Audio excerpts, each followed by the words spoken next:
Resume. Thank you, Mr. Speaker.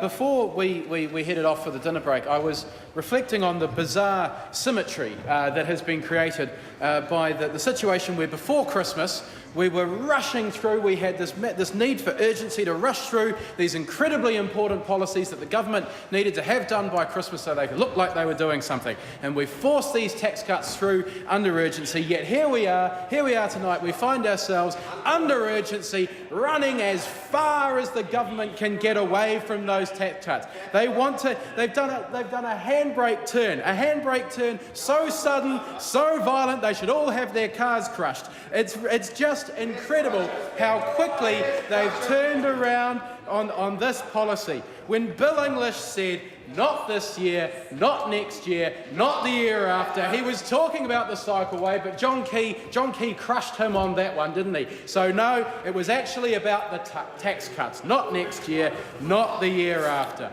Before the election, when all these promises were being made, John Key liked to compare himself to Barack Obama. Yeah. He knew he was on that Barack Obama was onto a winner, so he thought he'd try and ride that wave and have himself compared, or try and compare himself to Barack Obama. Now you could write a thesis on the differences between John Key and Barack Obama, but I would like to focus on one in particular. Obama's campaign phrase was change you can believe in. Change you can believe in. He was upfront, he was honest, and he delivered the tax cuts that he said he was going to.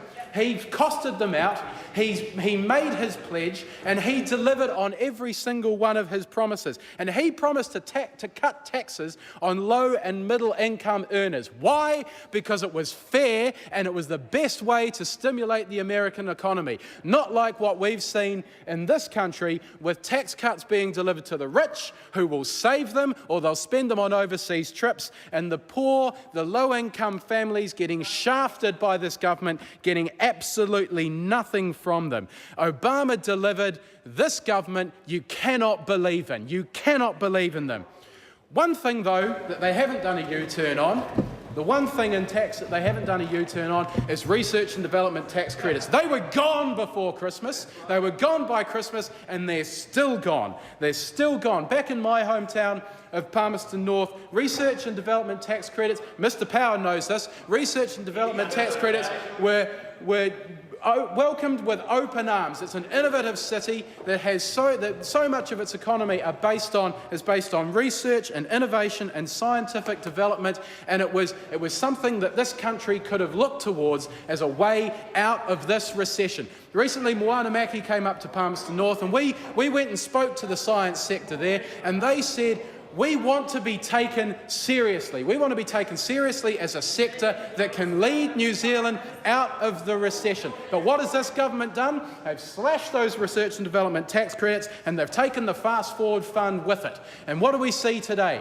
An attempt at an about turn. Not even half of the Fast Forward Fund was, not even half of what Labor pledged, and nothing like the security that innovation offered to the science and research community. They want to know that their funding is secure, and this government cannot deliver them that level of security. How can we move towards being a high-wage, high-earner economy? How can we catch up with Australia, as this government keeps insisting, as they said over and over again when they were in opposition, we're so far behind Australia, and we pledge to try and catch up. We will catch up wages with Australia. But how are we going to do that if we insist on focusing on being a low-wage, no innovation, dumb economy? Not with moves like scrapping research and development tax credits and the Fast Forward Fund. It's all about productivity.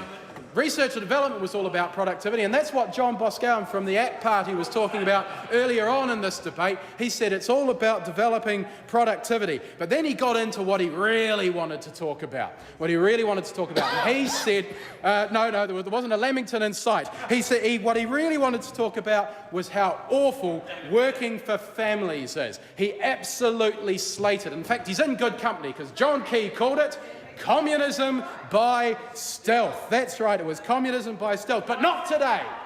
Not today. John Key was crowing today about the fact that the government was able to maintain working for families. They were able to maintain interest-free student loans. He even crowed about the tax credits that were delivered on the 1st of October. Now, look, I know John Key wanted to lead a Labour government. He said so himself, but I think he's taking the flattery just a little bit too far. He should watch out for Bill English. The knives will be out. He'll be in trouble soon if he keeps flattering the Labour Party with that sort of rhetoric. But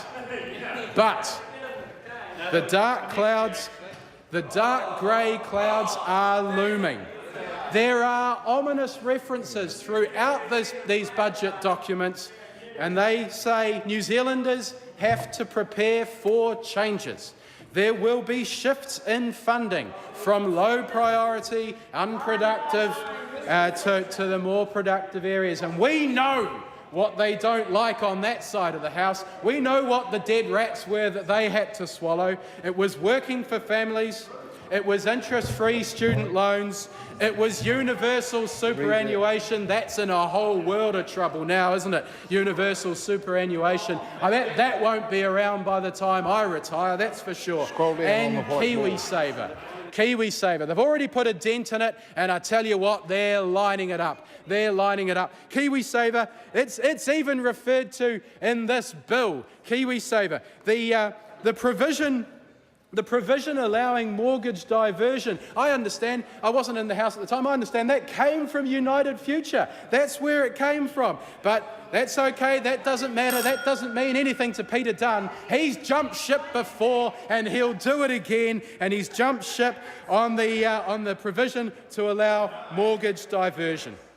Mr. Speaker, the government is drag racing to see who can get themselves the furthest from those tax cuts. They want to try and position themselves as far away from that promise that they made before the election. They want to get themselves as far away as possible. The promise that John Key made at the National Party campaign launch, and I quote, "We all know what will be first to go under Labour, whether they want to admit it or not, and that is the rest of their tax cut package." Well, unlike Labour, I'm going to be straight up about my priorities. That's why I'm sending a card to all of you. It's called My Key Commitments to you, and it will be delivered to every household in New Zealand over the next 10 days.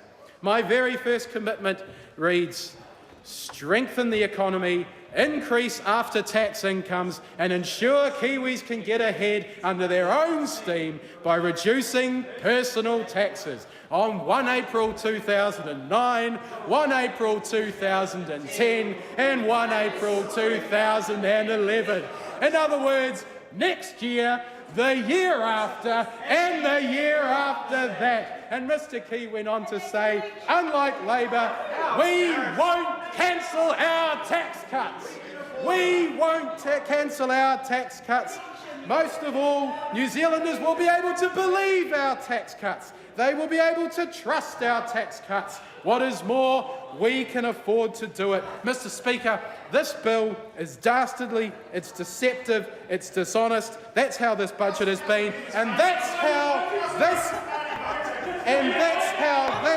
one-term national government is going to be remembered.